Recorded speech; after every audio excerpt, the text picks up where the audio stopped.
morning, students. Today I will be starting a new course on biochemical engineering. The name itself indicates that it has got a bio and chemical engineering. Now, if we see the definition, it is a branch of chemical engineering or biological engineering that mainly deals with the design and construction of most processes that involve the biological organism.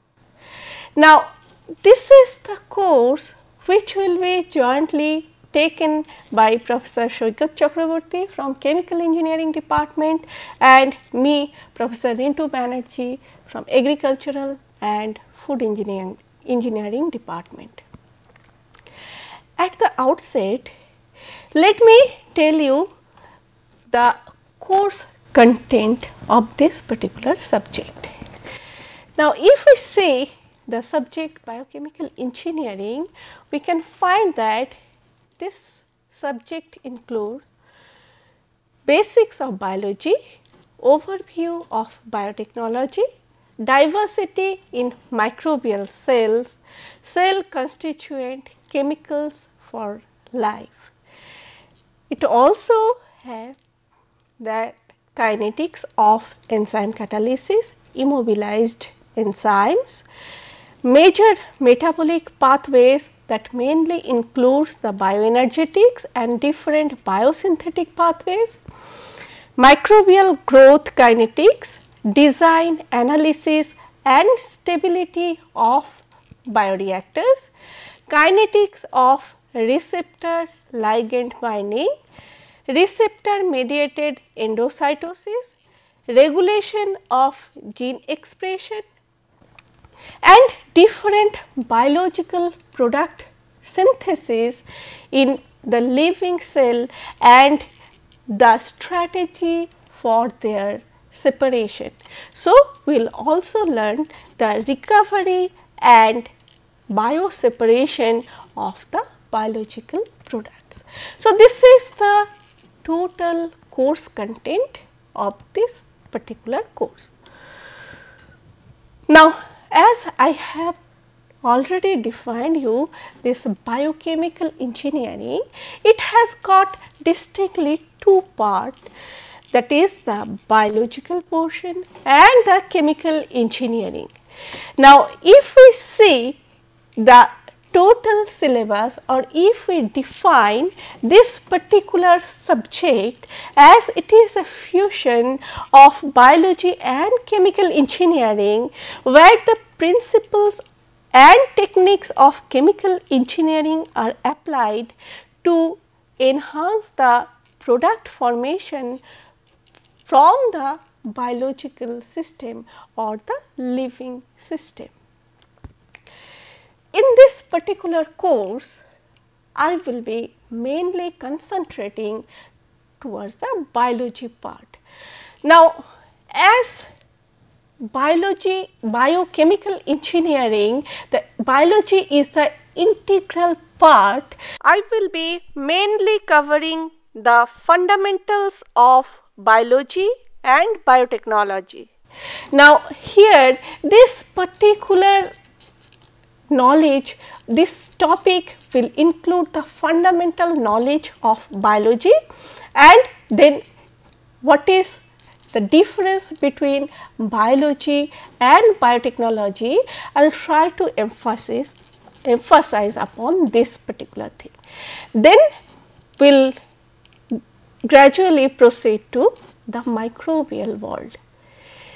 As you know, cells are the basic unit of life. From cells, tissues are formed and from tissues different organs which perform different activities of the living system. We will also learn that how cell function and what are the different characteristics of the cell along with the different structure and function of the cell organelles. We will also concentrate on the macromolecules present in the living cell, which include carbohydrate, lipid, protein, nucleic acid and so on. Enzymes are the biocatalysts which are present in any living cell, and they catalyzes the different biological function. We will also learn something on the enzymes. We will also study the bioenergetics and different metabolic pathways which are playing a very important and significant role in any living system. We will also learn the synthesis of different biological product formation within the cell and what are the strategies which one can adopt for maximum recovery of the yield, and we will also study some of those strategies along with few examples. Now, for this portion what I will be covering, you can refer any standard book, say that Lellinger Principle of Biochemistry by Nielsen and Cox. You can also study Biochemistry by Starrer, Microbiology by Pelger, Cell Biology by Korn and Korn or D. Robotis. So, these are some of the books which you can refer.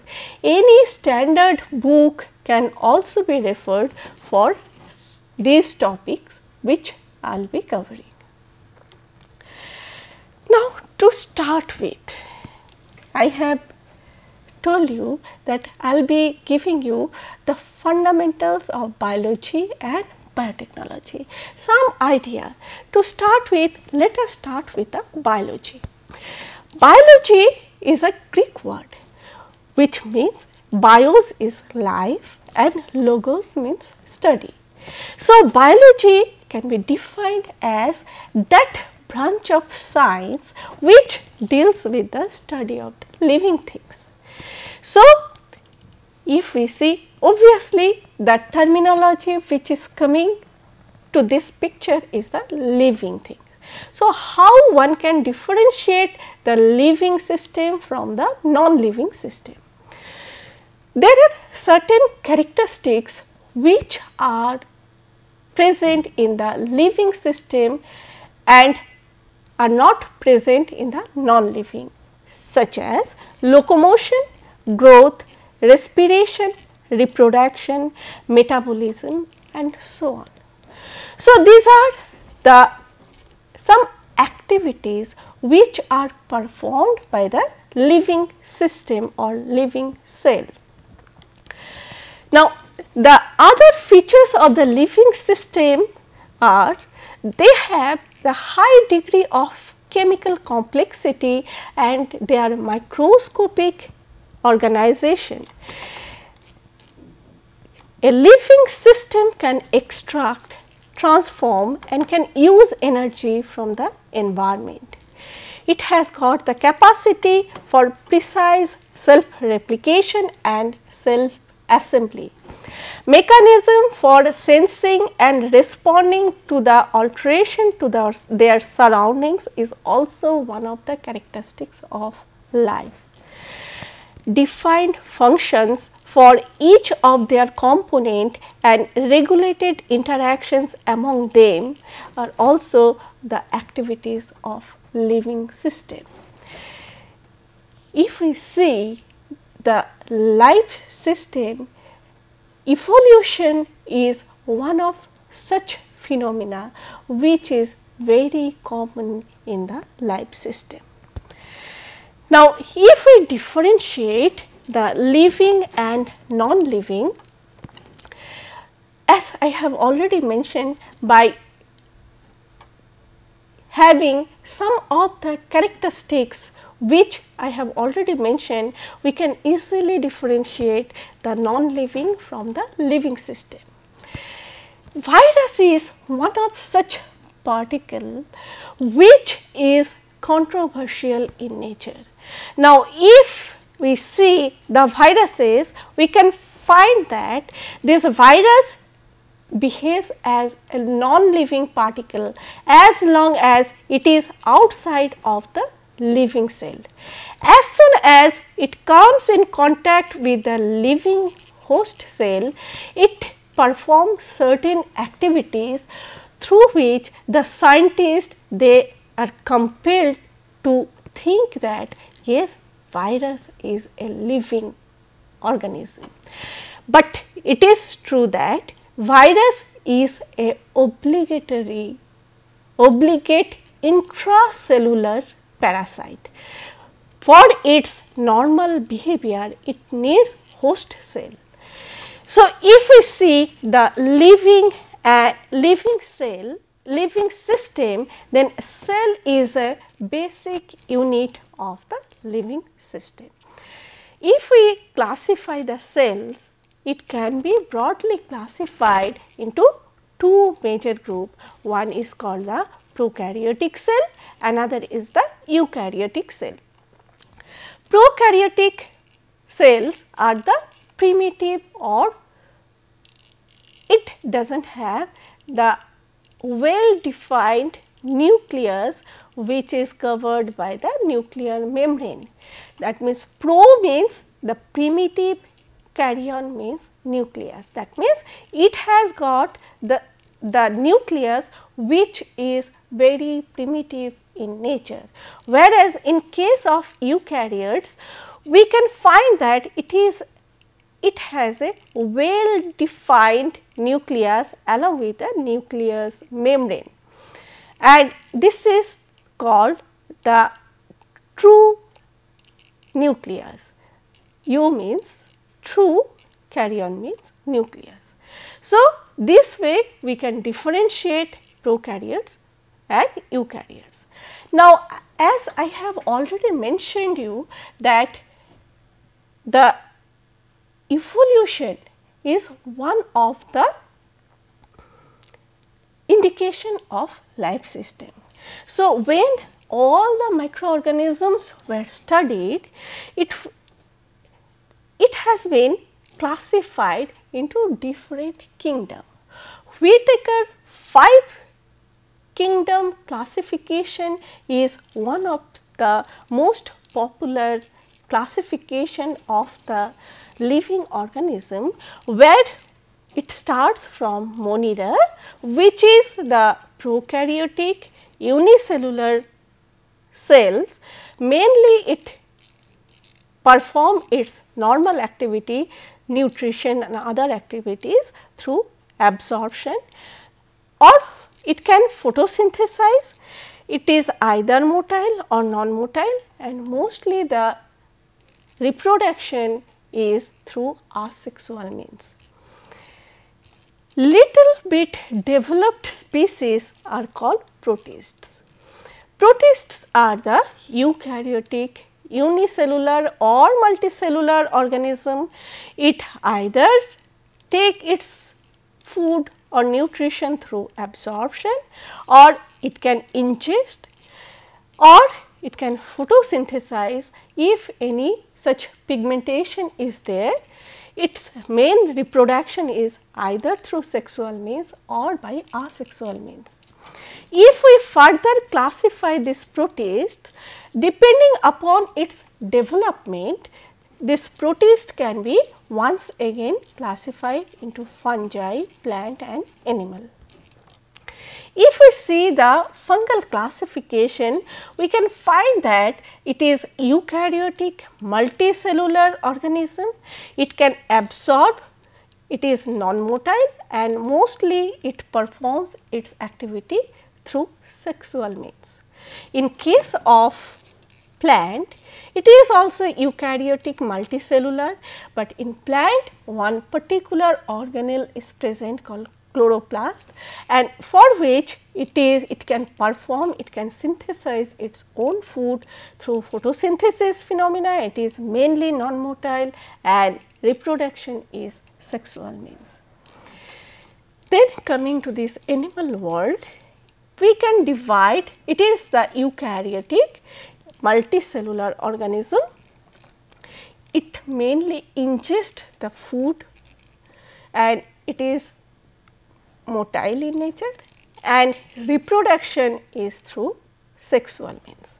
Now, if we further go for this classification of 3 developed eukaryotic species, fungi, plant and animal, we can further classify this fungi into different groups like Zygomycetes, Ascomycetes, Basidiomycetes and Deuteromycetes.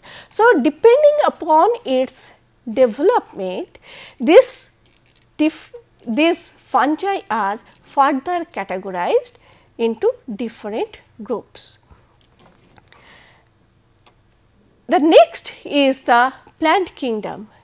Now, when we are coming to this plant kingdom, these eukaryotic organisms can be divided into 2 groups based on the nature of the flowering. Now, one group is called Cryptogamia or the non-flowering plant, another group is called the Phanerogamia, which is the flowering plant. Now, depending upon the nature of the flowering pattern, it has been divided further into different classes. Now, in case of this flowering plant, it is divided into 3 major parts. One is called monocotyledons, another is the dicotyledons and another is the gymnospermy. Monocotyledons are those group of plant which during germination it produce only the one cotyledons are coming from this embryo, and this is the parallel venation plant, and any type of grasses belonging to this particular group, the parallel venation. Whereas, in case of dicotyledons, it is that 2 cotyledons are coming, that means a pair of cotyledons are coming, and depending upon its arrangement, it is further divided into polypetalae, gamopetalae and monoclamidae. Now, these are the subclasses of this particular flowering plant. The group of plant which do not contain any seed coat are coming under the group called gymnospermy. Now, in most of the cases, it has been seen that many of the students, they do not understand the meaning of the terminologies, and that is the reason they do not feel interest on this particular subject. So, I am trying to give you the meaning of this groupism, how it has been classified, so that you will understand the basics and the evolution, how these plants are evolved. Now, coming to the animal world. The animal world has been divided into 2 major groups depending upon the presence of backbone, that is the spinal cord. The group of organism animals which are having this backbone are called chordates. Those which are without backbone are the non-chordates.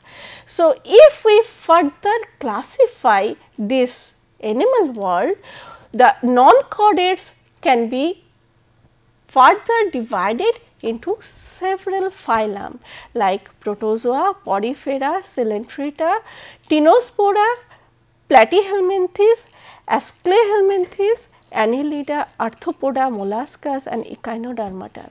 So, some of the examples what in daily life we are coming across belonging to the without backbone animals are amoeba, paramecium, sponges, coral, sea pens, jellyfish, flatworm, roundworm, pinworm, earthworm, cockroaches, snails, octopus, starfish, sea cucumbers, etc.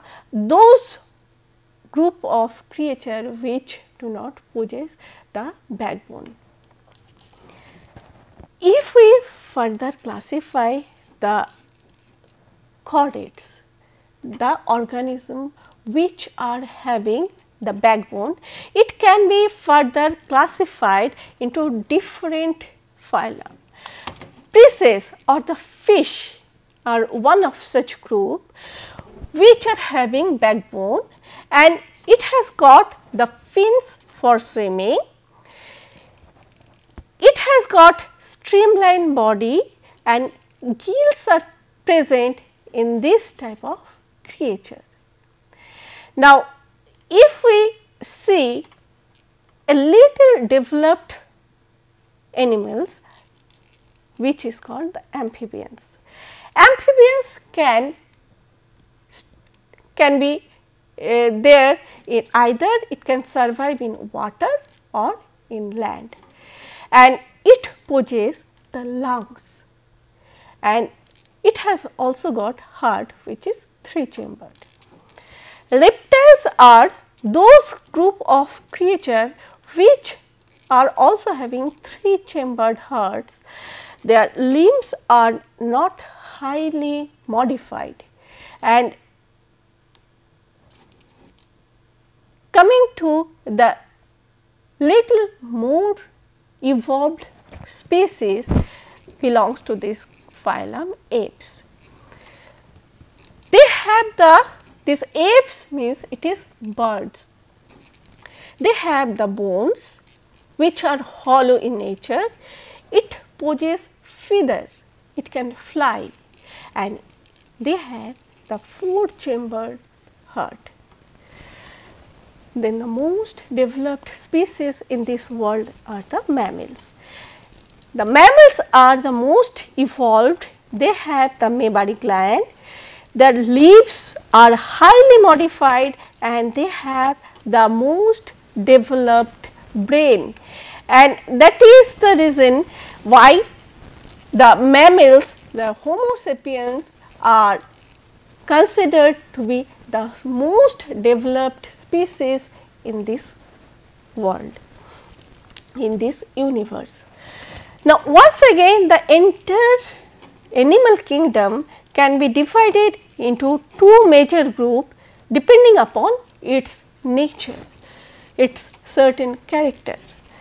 Some group including the non-chordates up to this reptile are called cold-blooded animal, and apes and mammals are considered as the warm-blooded animal. Now, these are the certain classification what I wanted to give you to make you understand that how the living cells are developed, and now I will be going for the transition phase of biology and biotechnology, how to define and how biological activities are different from that of the biotechnological activities. If we see, we have already learned about the biology, and we have learned that what is biology and how biological specimens are, and what are the specimens which are coming under this living system. Now, when we are defining this biotechnology, it is the fusion of 2 terminologies, one is the biology, another is the technology. Now, biology is the Biotechnology is the technology based on biology, especially when used in agriculture, food, medicine, pharmaceutical, environment and any other field. The United Nations Convention on Biological Diversity has come up with one of the most important definition of biotechnology as it is the means where the technological application that uses biological system, that is the living organism or derivatives thereof, to make or modify the products or processes for specific use. Biotechnology has been defined by many other ways.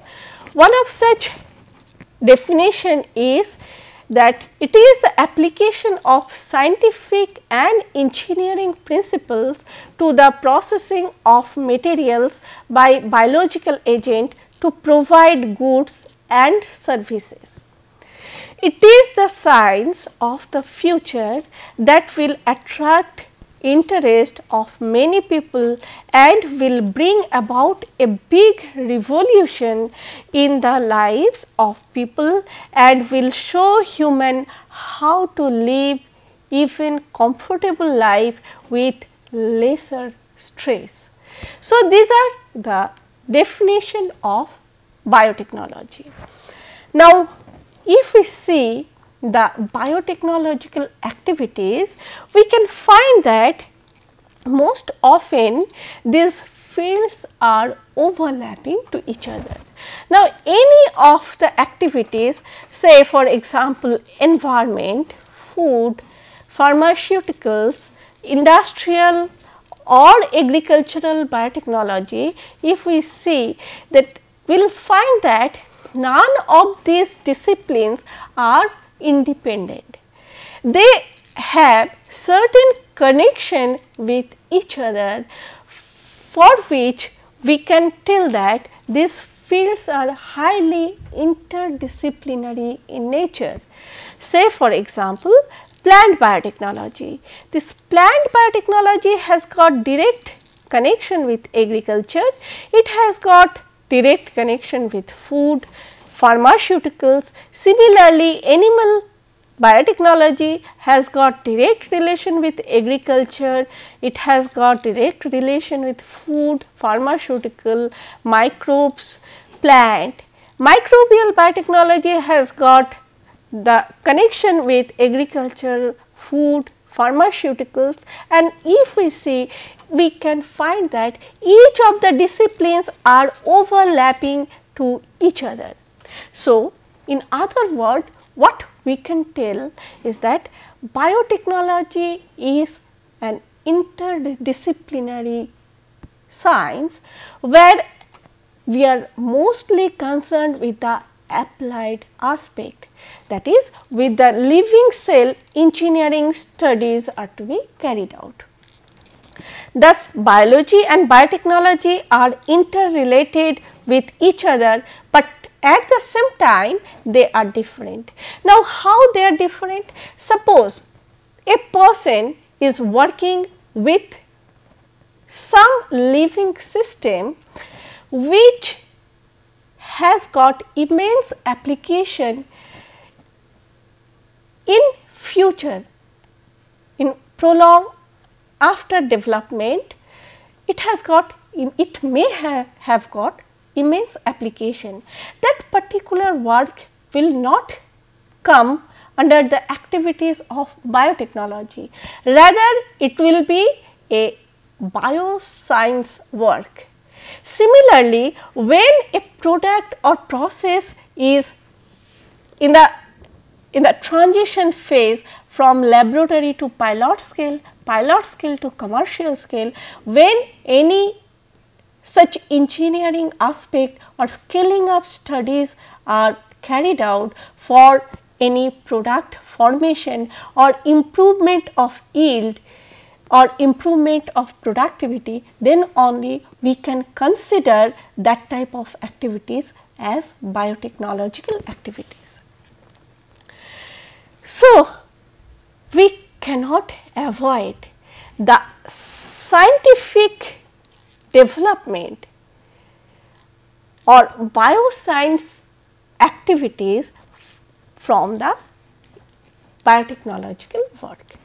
Different disciplines which can actively involve in such activities are microbiology, chemistry, biochemistry, genetics, molecular biology, immunology, cell biology and so on. Any basic biological science subjects can be considered as the basic subject of biotechnological activities. Similarly, the branches of engineering which can give their very important participation are the process engineer, chemical engineering and biochemical engineering disciplines. So, this is the branch of science where the biologist and engineer should go together to make a process or product economically viable. Now, if we classify this biotechnology, nowadays many of you have come across the terminologies like red biotechnology, green biotechnology, white biotechnology and so on. So, what are those biotechnology? Red biotechnology are the pharmaceuticals biotechnology, or you can consider this branch as the which has got direct connection with the healthcare activities. Green biotechnology is otherwise known as plant biotechnology or agricultural biotechnology. Food biotechnology is also a part of this type of biotechnological activities. White biotechnology is the industrial biotechnology. Whatever may be the branches, whether it is white, green or red, any scientist and engineers, they have the direct role on the product and process improvement and optimization.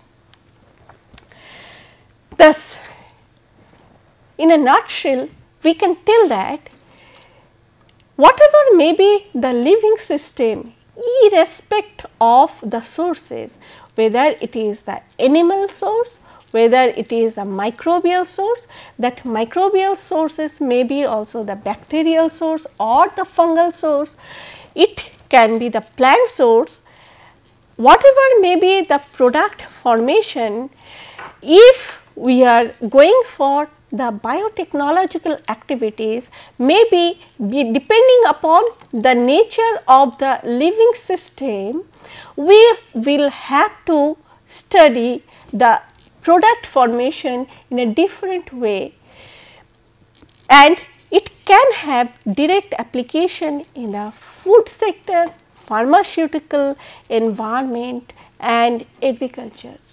So, whatever may be the sources has got the direct applications to all those disciplines which has got direct link with the mankind.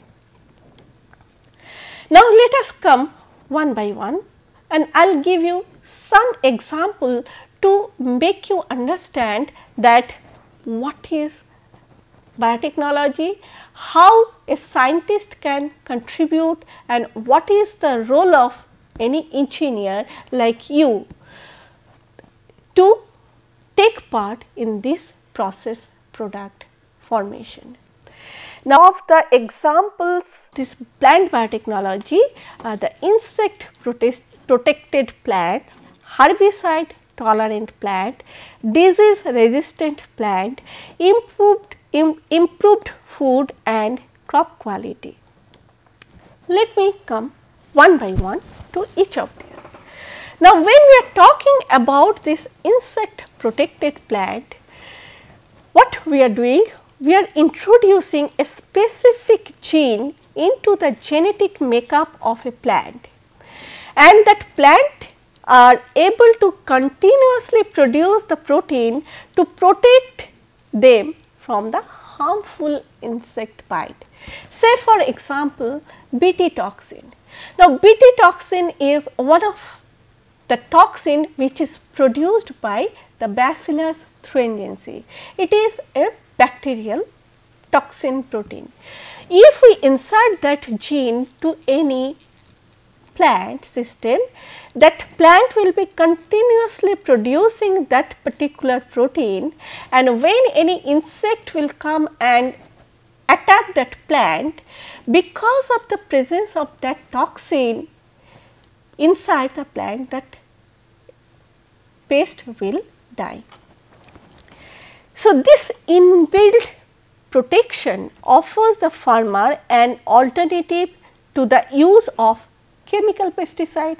That means, inbuilt the toxins are there, which when it comes in contact with the pests are taken care of automatically. So, obviously, the farmer need not have to spray the chemical pesticide. What is actually happening if chemical pesticide application is getting reduced? Due to the decreased uses of the chemical pesticide, beneficial bacteria which are present can survive. In turn, it helps the harmful insect plant. It maintains or improves the crop yield. It reduces the exposure of farmer to the chemical pesticide. Soil can be protected.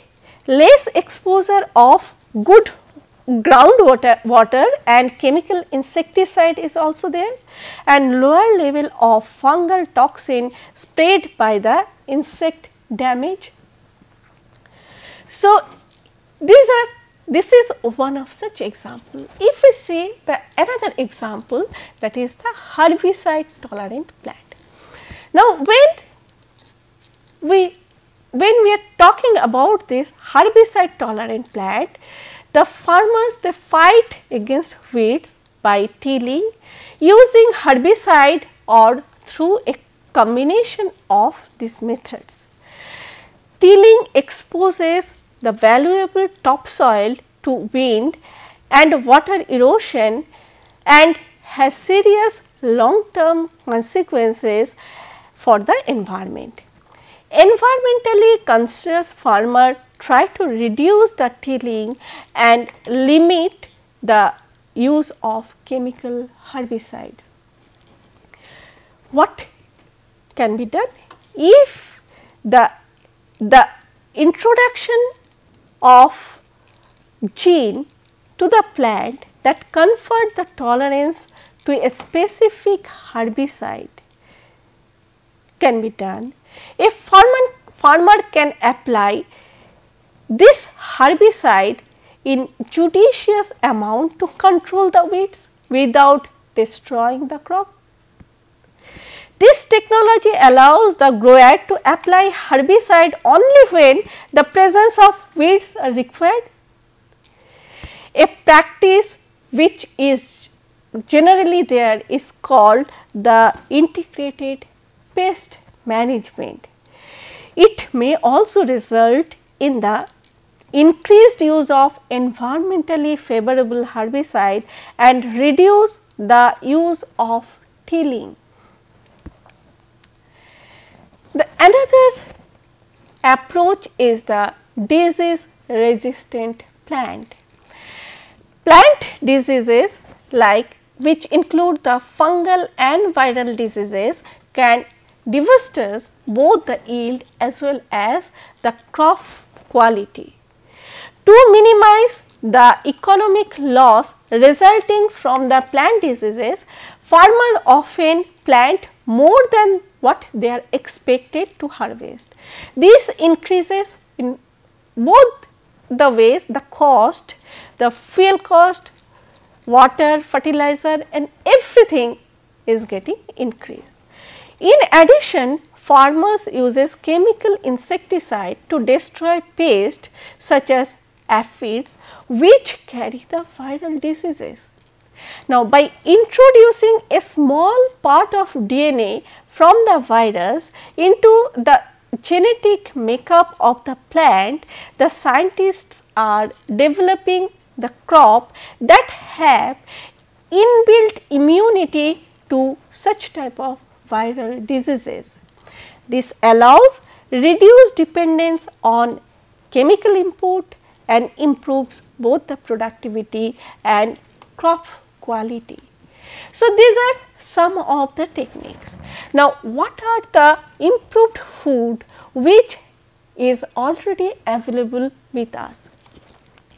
By introducing a gene through the genetic modification, beneficial changes has already been made in some of the crops, which include consistently high yielding oil palm, potatoes and tomatoes with a higher content of solid, making the plant more suitable for food processing, tomatoes or squash and potatoes with high level of nutrients such as vitamin A, C and E are already available. Corn and soybeans containing high level of essential amino acids, potatoes with higher level of essential amino acids, oilseed with lower level of saturated fat, garlic cloves with more allicin which help in lowering the cholesterol level, strawberries with increased level of natural agents which are being studied and it has got some positive effect which help in fighting against cancer. Slow ripening of tomatoes, crop that can grow in very cold temperature, and animal feed crops with improved level of protein content are already been there in the market. Some work is already been done. I will be talking to you now another area of biotechnology which is called food biotechnology, and genetically modified food is one of such example of food biotechnology. Now, if we see the genetically modified food, it is of course a controversial topic as far as today's world is concerned. It has got ethical concern, and if we see the genetically modified food, we can find that the exotic species can also be explored. Now, suppose if this type of attempt can be taken, suppose mango is available in summer, instead of getting it only in summer season, if we can develop some species of mango which can produce such mangoes throughout the year, and if such type of attempt can be done, then how nice it will be. Those who are liking mangoes, I am just telling for example, it may be applicable for any type of any variety of vegetable or fruits which are seasonal in nature. Now, it may be also applicable for the exotic species too. Now, this is one aspect of genetically modified food. Now, very recently that genetically engineered brinjal has come to the market. Now, I am not telling that yes, whether it is good or bad, but what I am telling, this is one type of modifications which are there. Now, the scientist or the biochemical engineer can also participate actively in the area of processing. Now, when the normal cereals and pulses are getting processed, irrespective of its sources, whether it is genetically modified or not, but through biotechnological activities, one can go for the better polishing technology, which may retain the more and more amount of nutrients, that means nutrient quantity, retaining of the nutrient quantity in that cereals and pulses can be improved with the modern processes, modern processing technology, biotechnological applications. The another area is the environment. Biotechnology can also be applied equally to the environment. A number of microorganisms that have been isolated and genetically modified, which have the capacity of bioremediation of solid as well as liquid waste, biodegradation, bioaccumulation, bioaugmentations are some of the important strategical issues which are generally used for taking care of such type of pollutants. Bioremediation is also carried out with the help of enzymes which biodegrade and mineralize the pollutants of environment. Now, these type of technologies are also applied to the animal system too. Now, when we are talking about the tools in biotechnology, then we can find that genetic engineering is one of such important tool which is playing an active role as far as today's biotechnology is concerned. Now, this particular tool can be applied to any branches of the living cell, maybe plant, maybe animal or microbes. Through this technique, we can go for the better improvement of yield. This is one way of modification. As I have already mentioned you in my earlier few slides, that when starting this lecture I have already mentioned you that evolution is one of the indication of life. Now, in any living system, the improvement or evolution is naturally taking place. Now, when such type of changes are taking place, sometimes the microbes which are present in this universe are automatically getting mutated, and sometimes we are identifying some of those important microorganisms which are present in our surroundings for better yield, and those microorganisms are called the hyperactive microorganism. By isolating that type of microorganism, we can also go for the product process development. And whatever may be the activities which what I am talking about are coming under the umbrella of biosciences. Now, when such type of developments are going on in the laboratory, these are coming under the banner of bioscience. Now, if we see the different biological or biotechnological products, it can be divided, it can be distinctly classified into two major groups. One is called the low value high volume product, another is the high value low volume product.